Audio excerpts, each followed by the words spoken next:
Thanks for joining us. We're going to hear from myself, then Linda Burney, then the Attorney General Mark Dreyfus, and from Marnie Pat Anderson and Rodney Dillon here.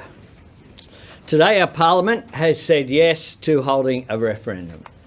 Now the Australian people will have a chance to say yes to reconciliation and yes to constitutional recognition of First Nations people.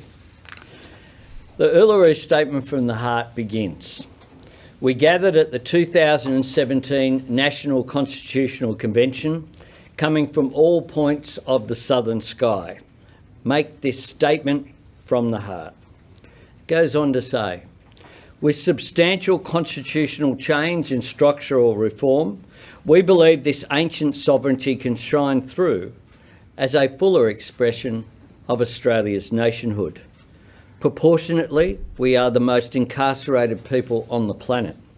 We are not an innately criminal people. Our children are alienated from their families at unprecedented rates. This cannot be because we have no love for them. And our youth languish in detention in obscene numbers. They should be our hope for the future. These dimensions of our crisis tell plainly the structural nature of our problem. This is the torment of our powerlessness. It goes on to, we call for the establishment of a First Nations voice enshrined in the Constitution. It concludes with some powerful words. In 1967, we were counted. In 2017, we seek to be heard. We leave base camp and start our trek across this vast country. We invite you to walk with us in a movement of the Australian people for a better future. Walk with us. Powerful words, a gracious request. And I say to my fellow Australians, Parliaments pass laws, but it is people who make history. This is your time, your chance, your opportunity to be a part of making history. It will be a moment of national unity, a chance to make our nation even greater, a gracious chapter in the great story of Australia. This change isn't about detracting from the 122 years of our democracy. As the Solicitor General in his written advice says clearly, it enhances that system. This has been the culmination of years of discussion, consultation and patient hard work by Aboriginal and Torres Strait Islander people themselves. And what shines so brightly at the very core of its gracious request is the desire to bring us all closer together as a people reconciled. This once-in-a-lifetime opportunity to lift our great nation even higher. Recognition of this continent's first people in our nation's constitution.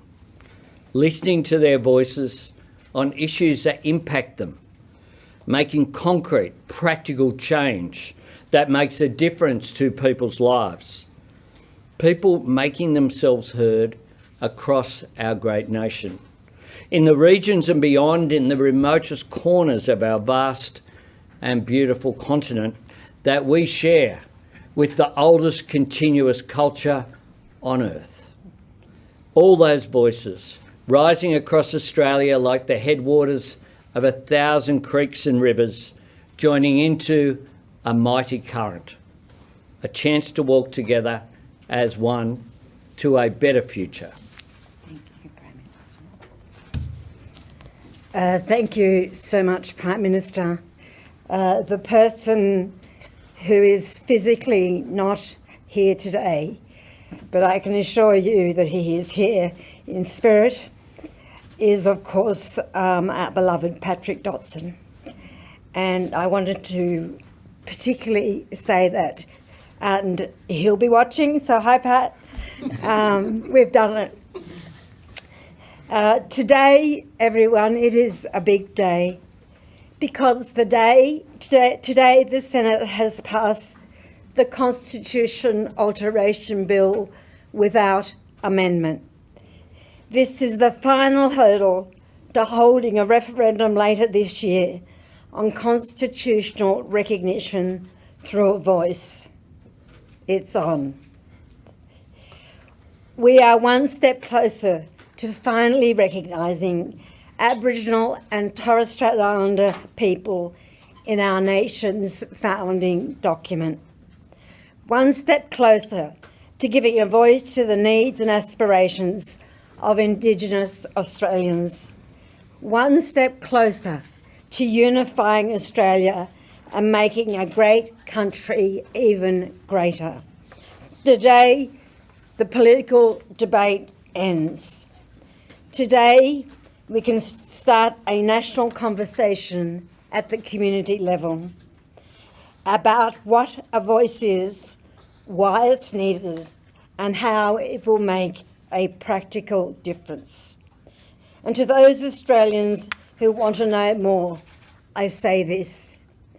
The idea of constitutional recognition through a voice began with Aboriginal and Torres Strait Islander people. The Uluru Statement from the Heart is a generous invitation to all Australians to walk a path to a better future. The Uluru Statement was the culmination of more than 12 regional dialogues, 1,200 Indigenous elders and leaders from across Australia, listening to advice from the ground in communities. Now, politicians may not like everything that the voice has to say, but that's how a good democracy should function. What I can say for certain is that our democracy and decision-making will be enhanced by the voice. Because listening to a range of opinions is essential for good policy. And let me be crystal clear. The voice will give independent advice to the Parliament and the government. It will be chosen by Aboriginal and Torres Strait Islander people based on the wishes of local communities. It will be representative, community-led, accountable and transparent. It will work alongside existing organisations and structures. This is what Indigenous Australians want. And this is why more than 80% of Indigenous people are voting yes in the referendum. Can I thank the working group, the legal expert group, and the engagement group members for their hard work, for their advice, for their incredible resilience over the last little while. This is not about symbolism or tokenism. It's common sense. For too long, Indigenous Australians have been consistently worse off than non-Indigenous Australians. The Closing the Gap data shows us that. It's a broken system, and the voice is our best chance of fixing it, because when we listen to people on the ground and consult with locals, they make better decisions and achieve better outcomes. That is why we need a voice. So vote yes to the Uluru Statement from the heart. Vote yes for a voice, and yes to a better future. It's been just over 6 years since more than 250 Aboriginal and Torres Strait Islander delegates gathered at Uluru from all points of the southern sky to make the request for voice, treaty and truth. Today, the Australian Parliament has responded to that request and approved a referendum to be held later this year for our Constitution to end more than 120 years of exclusion and omission and recognise Aboriginal and Torres Strait Islander peoples as Australia's first peoples in our founding legal document. That constitutional change will enshrine an Aboriginal and Torres Strait Islander voice in the Constitution. And through the voice, we will listen to Aboriginal and Torres Strait Islander communities to create practical change and make a difference where it matters, in areas like health, employment, education, housing and justice. The Australian people can be confident that we've got this right and that this is constitutionally sound. No harm can come from this referendum, only good. The Parliament has done its job, and now it is up to the Australian people to take the opportunity offered by the Uluru Statement from the Heart in 2017, an opportunity for our nation to do better, to come together and to walk towards a better future. Auntie Pat? Parliament has done its job as it's supposed to do. It's taken us a really long time to get to this position, much longer than the 12 years that this is. In fact, we've been calling for recognition, respect, acknowledgement since the first boats came here. In fact, from 1840, we were calling, people called in New South Wales to petition the King. And we've always gone to, we thought, a higher authority for someone to hear us and do something to help us. So today, Parliament did its job, and now, as it says in the Uluru Statement, and the question is set, the amendment's set, so we can now go out and talk to the Australian people, which is what we said. It was a gift to them. We knew the limitations of politicians. They have a lot of things to deal with, but the Australian public, the Australian people, will decide what sort of a country we are. What do we stand for? What are our values? Who are we? That's what we're going to vote on in soon in this referendum. So it's big, it's important. This is a bit of a milestone, not a bit of it is a milestone, in who we are as a nation today. And I believe, despite everything that's happened to me and my family and everybody saying that, every Aboriginal and Torres Strait Islander person in the country, there's a fundamental belief that you will all do the right thing at the right time. Thank you. Thanks very much, Pat. Rodney? You're right. Thank you. This country's took a major step today, the first step towards recognition of our people who have been invisible in this country for a long time. Invisible. My ancestors behind me have been invisible. Today is an important step for this country to mature. It's only a young country, but we matured a lot today. And I see in the Parliament there today, when people from both sides was on one side, was very heartening for me to see that step. And that gives this country a great indication that we are starting to work together and walking together. Politics can be taken out of this, because in the past, politics has played a major role in this, not helping. And we've been used like a political football in the past, and I see today we're coming together and holding hands. So I think that these steps we take as a country today are going to be some of the most important steps that we take in my lifetime and in some of your people here today's lifetime. They're really important, and don't underestimate that. The things that's happened to our people in the past are no joy. There's no joy in the prison system. There's very little joy in the education system, the housing system, all these systems that have been broken down and not working. This will play a role in giving advice on making those better. This is an important role that this is going to play for this country.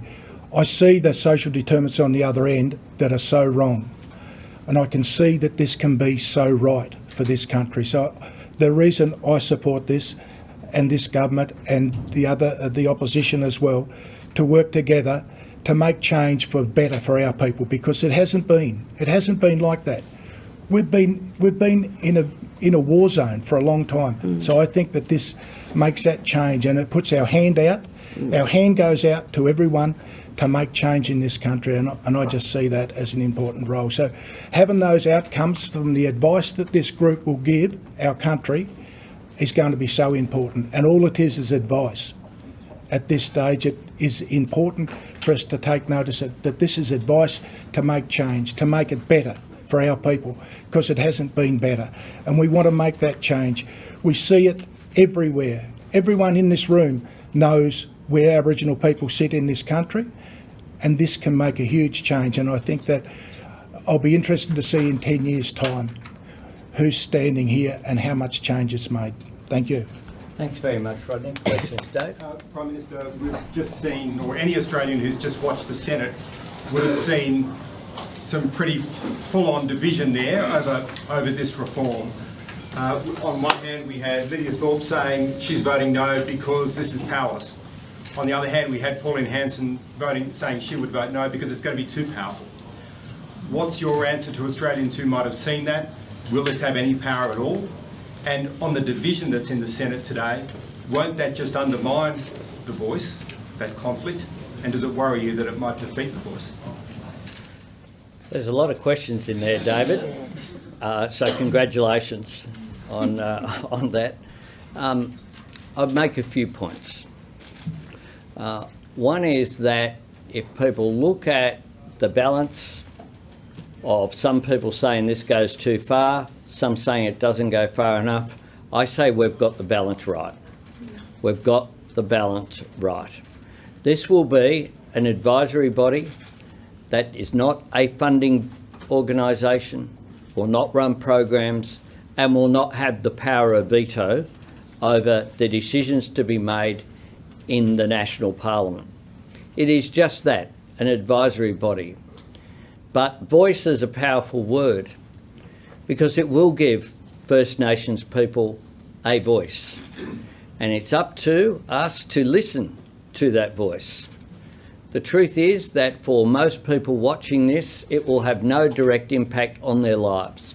But it just might make lives better of the most disadvantaged group in Australia today. We've been doing things for 122 years for Indigenous people, often with the best of motives. It hasn't worked. If you do the same thing the same way, you should expect the outcome.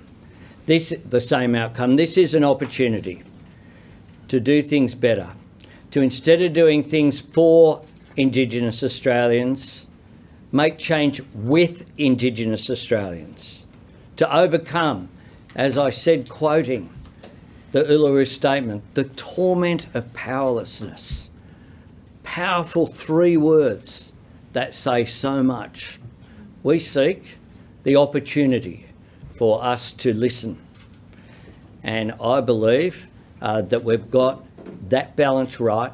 It doesn't change our system of government, but it does give people a voice. Chloe? Minister, do you think people have actually got their heads around what the voice actually is yet? And how much of an influence do you think the pamphlets will be for voters? I think the pamphlets will be one thing that they will consider, but they'll consider other things as well. The truth is, not every Australian knows we have a constitution. That's the truth.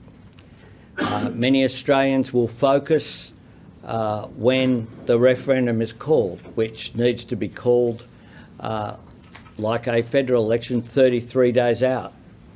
So many Australians will just begin to focus, and that was always going to be the case. That's the nature of the lives that Australians have, where they are focused on things that directly impact on them. They will know now that they will have an opportunity to vote in the last quarter of this year, and as the referendum approaches the date, there will be greater focus.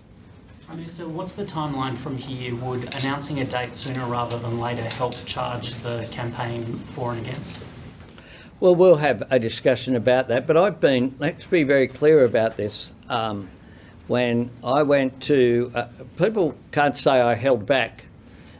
Within the first sentence of my being not even declared Prime Minister, but the first public statement I made was about this.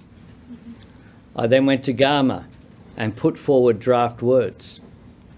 I then, last year, said that Parliament would consider it in the House of Reps in March, and then we'd have an inquiry and then determine it in June. And I said that it would be in the last quarter of this year. So it can be any time now from 2 months and 33 days and 6 months. That's the time frame between.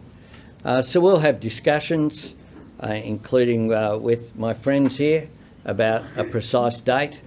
But people know that it is coming in that last quarter, and I think we've been very transparent and open about that to give people the opportunity to give consideration to it. But to go to the previous question, for many Australians, they will focus, I'm sure, in the month leading up to the referendum. Prime Minister, you said the time for politics is over. Members of your caucus last week had expressed concern that the Yes campaign hadn't done enough to step up quickly and allowed the No campaign to gain a foothold. Do you share those concerns, and what's your message to the people running the campaigns today? Well, that's not right. I'm actually the Prime Minister and go to caucus meetings, and that was not expressed. What we continue to do, we know that getting constitutional change in Australia is a difficult thing to do. We know that from history. They also said that you couldn't win a by-election from that was held by the opposition if you were the government. We did that just a little while ago. What we're doing here is something that frankly is more important than any by-election that has ever been held. This is about who we are as a nation and whether we'll move forward more reconciled. The campaign is being led by the people in this room and others, the thousands of Aboriginal and Torres Strait Islander people who were part of this process leading up to 2017. That's as it should be. This is something that hasn't arisen in Canberra. This is a voice to Canberra from every region, from remote communities, from every corner of this land under the southern sky, as the Uluru Statement says. So we will continue to be part of a campaign, though. I intend to campaign. People in my caucus intend to campaign. People in the Liberal Party will campaign. People across the board will campaign. What we see, what I see, is that people in the business community have declared their support. Every major peak business organisation has declared support. The trade union movement have declared support. Every major sporting code has declared support.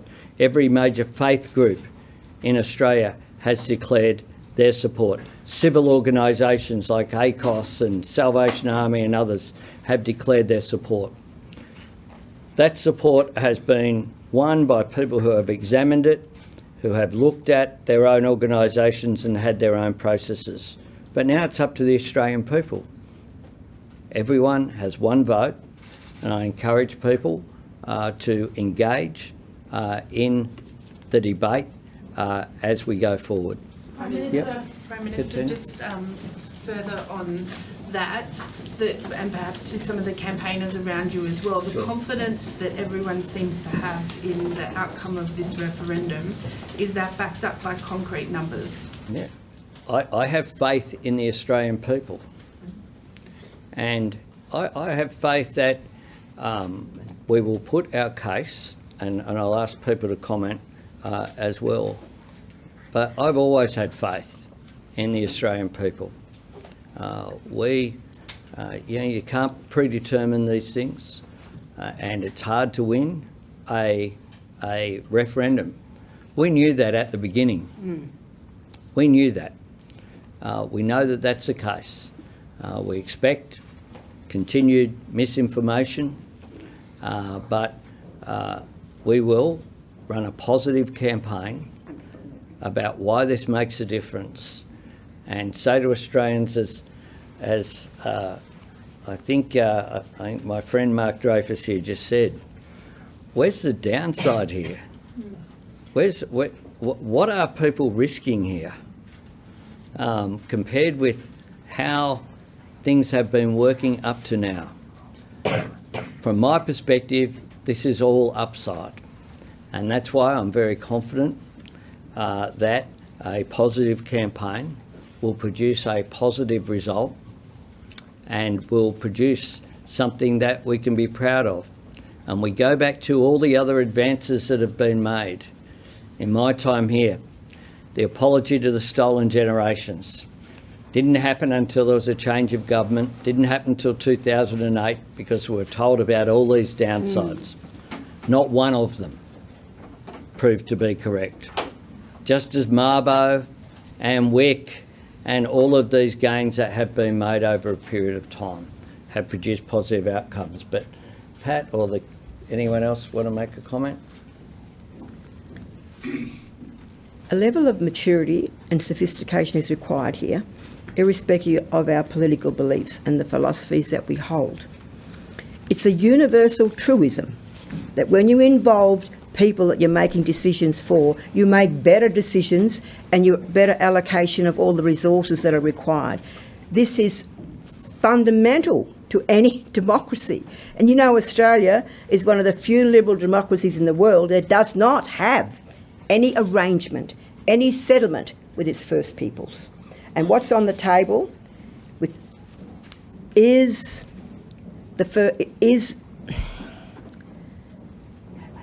out of the disadvantages that many of our families and our communities face. Most of us here, including the Minister, we have spent our lives in the trenches, as our parents before us and generations. And there's like 65,000 years standing here. This is big for us, and we can do better than we're doing. And it's not a big ask. Yes, it has to have some power. Yes, and you will give us the power. When you vote yes, we have the mandate of the Australian people. And then we can talk as equals, more equal, with the Parliament and the executive of the day. So although the word advisory is used, it's a very powerful word in this context. That's why we went for an enshrinement in the Constitution, because we've tried everything else. We've set up committees, we've done this, we've done that, and nothing has worked. Me and Linda, the Minister, we have worked, generation of us inside and outside, trying to get, we do get advances, but only through our own activism. Nothing has been given to us. That's a falsehood that blackfellas get everything, because we don't. There's been advances and achievements, but through our own efforts, through our advocacy. And we're coming to you again, as we have done all of the generations before us. And we get questions like that. But we'll answer any question. But, let's get to some principles on the table here. All right, that's a pretty good place to end. Thanks very much for that question, guys. Oh, Dan, sorry, one more. I've just got two, if that's all right, Prime Minister. The first part, just you mentioned the stolen generations there, and I wonder if you want to respond to some fairly inflammatory comments that Senator Pauline Hanson made in the Parliament during the debate this morning, which I think will surprise many members of the stolen generation. And we've seen the tone of the debate continue to deteriorate, and there are people that are saying they're concerned to talk about their position on the voice to Parliament for fear of repercussions. I wonder, what do you say about how we have this debate?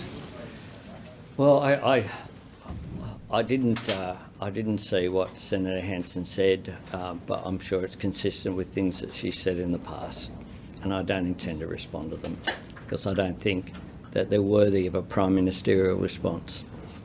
I will say this. I will call for a respectful debate across the board,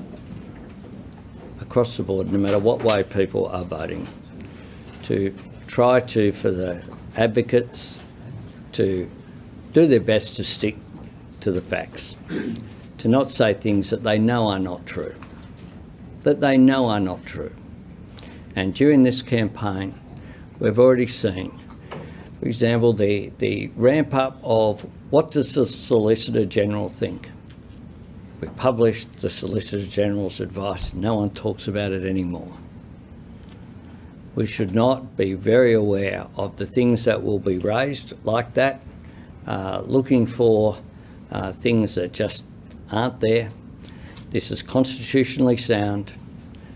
People should have a respectful debate, in my view. Australia will be a stronger country. I think very strongly about this. I'm completely unequivocal about this. I think I said when I stood in this room with some of the same friends here, I said, we're all in. Absolutely we are. Thanks very much. Thank you.